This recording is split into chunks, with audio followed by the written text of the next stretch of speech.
Hey YouTube! Alright, so this is going to be a two-part video because my channel is being super fussy and won't let me upload videos that are longer than like 8 minutes a piece. So this is definitely going to be a little bit longer than that. So I will upload them back to back. So when you're done watching this one, make sure you go over and watch the other one. So this is questions to ask your surgeon in that first initial consult meeting. This is not for the pre-op, but this is that interview phase. So when you are searching for your surgeon, most people see at least 2 different providers before making a decision. I met with eight from different states, different backgrounds.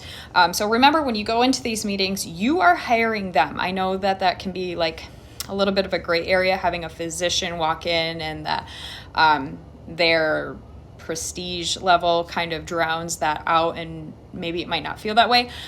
If you guys know what I'm trying to describe, it's a really poor choice of words, but anyways, remember, you are hiring them. They're working for you. You are in control of this, and this is your interview process. So these are my list of questions that I found helpful when searching for my perfect surgeon, why I chose the person I did. And this was just the list after meeting with so many that I felt were the most important. You will obviously cater this to your own individual needs, but these are the ones that I have. So I have 2 different sticky notes with them broken up into 2 parts.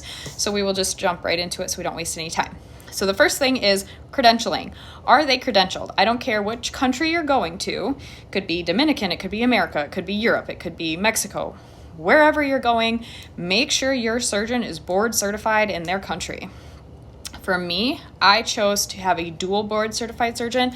I have a surgeon who is certified in plastics and reconstruction because that achieved the results that I was looking for, more so because they have 2 different skill sets. Plus, reconstruction surgeons are better equipped to handle that muscle repair, whereas plastics just beautify the outside. So keep that in mind. When looking at their credentials, what are they credentialed in? General surgery is another one because of hernia repairs. So if they are a plastic and a general surgeon board certified, perfect, even better. There are just singular certified plastic surgeons that do just as fine, but just make sure that they are certified. If they're not, red flag, you need to get out of there. And again, remember, this is an interview process. So it is appropriate and perfectly acceptable for you to ask about death rates. Some surgeons have a perfect track record.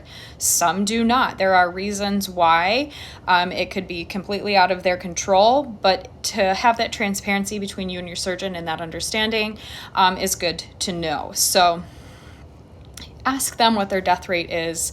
If it's perfect, fine. If not, ask them why.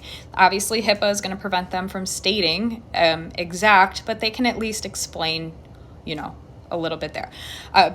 Third question, I'm just going to fly through these. So if there's anything specific that you hear me talk about and you want me to go into detail, let me know in the comments below. BMI requirements. Some surgeons require a perfect 25% or lower BMI. Some surgeons, it's 30%. If you are having lipo done and they're requiring a super low BMI, also a big red flag. If you have a very high BMI and they're still willing to put you on the table, they obviously do not have your health and best interest in mind, and they're looking for a profit, like a meat factory, just turning people over as quickly as possible. Ask them about their BMI requirements. Ask them if you fall within them, fine. If you don't, what can you do to meet those requirements? Why they have those requirements set to what they do, and if there's anything that you can be doing in the meantime, such as taking medications. If you're on Depo-Provera, there's a lot of different things, or birth control, that factor in to people's weight and the calculations. So make sure you talk to them about BMI requirements. The next one that I have here is what type of tummy tuck they recommend and why. So there's a mini, there's a full, there's an extended, and there's a 360. Ask them their rationale behind why they're suggesting what they are for you. And then if you meet with another surgeon and they say something different, you have that knowledge in your toolbox to understand why a surgeon is recommending one and maybe why another is recommending something else. See if they meet halfway. because there are surgeons that will say, oh, you need the full 360, when in reality you just might need a full and not even an extended, but it's more cash for them. So remember, plastic surgery is full of sharks. I hate to say it, but it is. So be very careful when asking, what they recommend and why, so that you are the most informed that you can possibly be. The next one is plication stitches. Plication stitches are those stitches that they put, the whole muscle length down to repair the muscle and bring the muscle back together if you have diastasis recti. There are some surgeons that do the bare minimum, do it real quick, and down the line they pop wide open.